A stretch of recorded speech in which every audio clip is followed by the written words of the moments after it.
자, 2025년 9월 7일 일본 정계가 말 그대로 발칵 뒤집혔습니다. 왜냐고요?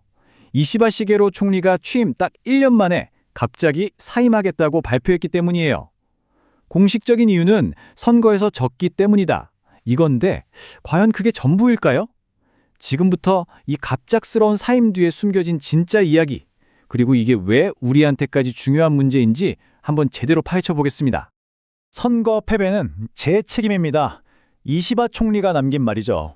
딱 이 한마디를 남기고 물러났는데요. 하지만 여러분, 이 짧은 말 뒤에는요, 사실 훨씬 더 복잡하고 정말 치열한 정치 싸움이 숨어 있었습니다. 사건의 핵심은 바로 이겁니다. 당대표 선거를 다시 할 거냐 말 거냐, 이 결정을 딱 하루 앞둔 시점에서 이시바 총리가 스스로 물러나 버린 거예요. 이 결정 하나가 일본 정치를 순식간에 대혼란에 빠뜨린 거죠. 자, 그럼 그가 왜 물러나야만 했을까요? 겉으로 보기엔 선거에서 계속 졌기 때문이죠. 하지만 진짜 이유는 따로 있었습니다. 그가 정말로 총리 자리에서 내려와야만 했던 그 이유, 지금부터 한번 따라가 보시죠. 자, 첫 번째 이야기입니다. 피할 수 없었던 몰락. 도대체 무엇이 이시바 총리를 취임 1년 만에 그 자리에서 끌어내린 걸까요? 어쩌면 그의 몰락은 예견된 수순이었을지도 모릅니다. 한번 보세요. 취임 직후부터 중의원 선거에서 지고, 도쿄도 의원 선거에서도 지고, 그리고 결정타는 2025년 7월 참의원 선거에서의 그야말로 참패였죠. 이렇게 연달아 지니까 당 안에서는 이 총리 리더십에 문제 있는 거 아니야? 이런 목소리가 커질 수밖에 없었던 겁니다. 그런데 말이죠. 여기서 정말 재밌는, 어떻게 보면 좀 이상한 상황이 벌어집니다.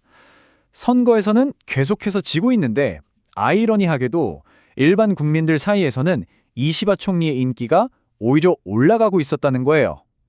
바로 이 그래프가 모든 걸 말해줍니다. 2025년 8월 상황을 보면요. 일반 대중 지지율은 45%까지 쭉쭉 오르고 있죠. 그런데 정작 그를 총리로 만들어준 자기 편, 그러니까 자민당 지지층의 지지율은 25%로 뚝 떨어졌습니다. 바로 이거예요. 이게 그의 발목을 잡은 치명적인 약점이었습니다. 당시 자민당 내부 분위기는 이 한마디로 딱 정리됩니다. 저 사람 데리고는 선거 못 이긴다. 빨리 바꿔야 한다. 국민 인기가 아무리 높아도 무슨 소용이냐. 당장 선거에서 이겨야 하는데, 이게 바로 정치의 냉정한 현실이었던 거죠. 결국 상황은 막다른 골목으로 치달았습니다. 당내의 의원의 거의 절반, 160명 정도가 총리 교체에 찬성표를 던질 준비를 마쳤고요. 심지어 믿었던 측근마저 등을 돌리면서 사임하라고 압박했죠. 이시바 총리 입장에서는 당이 완전히 쪼개지는 내전을 막기 위해서 스스로 물러나는 길 말고는 다른 선택지가 없었던 겁니다. 자, 그럼 이시바 총리가 떠난 빈자리는 이제 누가 채우게 될까요? 일본의 미래를 결정할 두 명의 유력한 후계자, 지금부터 한번 제대로 비교 분석해 보겠습니다. 가장 유력한 후보, 바로 타카이치 사나에와 코이즈미 신지로, 이 두 사람입니다. 이 표를 보시면 아시겠지만 별명부터 정책까지 정말 모든 면에서 극과 극이에요. 한 명은 여자 아베라고 불릴 정도의 강경 우파, 다른 한 명은 퍼포머라는 별명을 가진 실용적인 중도파. 정말 흥미롭죠? 먼저 다카이치 사나에부터 볼까요? 이 사람은 스스로를 아베 전 총리의 정치적 복제품이라고 할 정도로 신념이 아주 강한 인물입니다.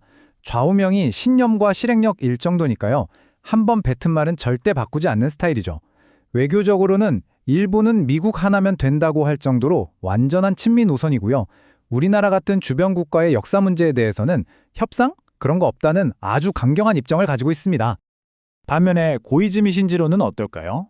유명한 총리였던 아버지 덕분에 대중적 인기는 정말 높아요.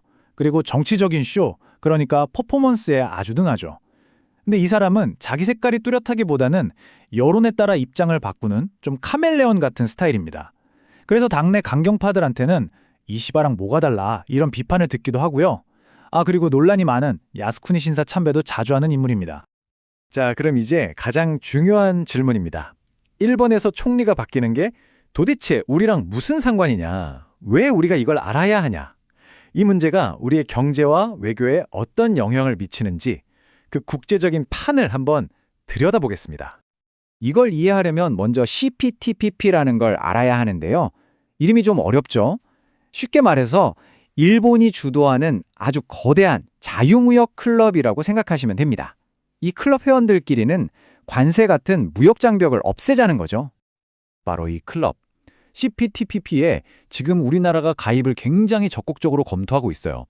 왜냐하면 미국이나 중국 같은 특정 국가에 대한 무역 의존도를 좀 낮추고 위험을 분산시키기 위한 우리 경제에 있어서는 정말 중요한 카드거든요.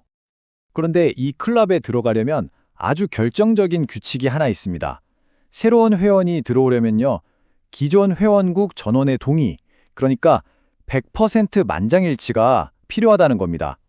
단 한 나라라도 반대하면 가입은 그냥 끝나는 거예요. 바로 이 지점 때문에 일본의 새 총리가 누가 되느냐가 우리에게 너무나도 중요해지는 겁니다. 생각해보세요. 온건파였던 이시바 총리는 한국의 가입에 긍정적이었어요. 그런데 만약 다카이치 같은 강경파가 총리가 된다면 이 만장일치 규칙을 이용해서 일본이 가진 거부권을 아주 강력한 협상 카드로 쓸 수가 있게 되는 거죠. 자, 그럼 어떤 시나리오가 가능할까요? 예를 들어 이런 겁니다. 첫째, 우리나라가 CPTPP에 공식적으로 가입 신청을 합니다.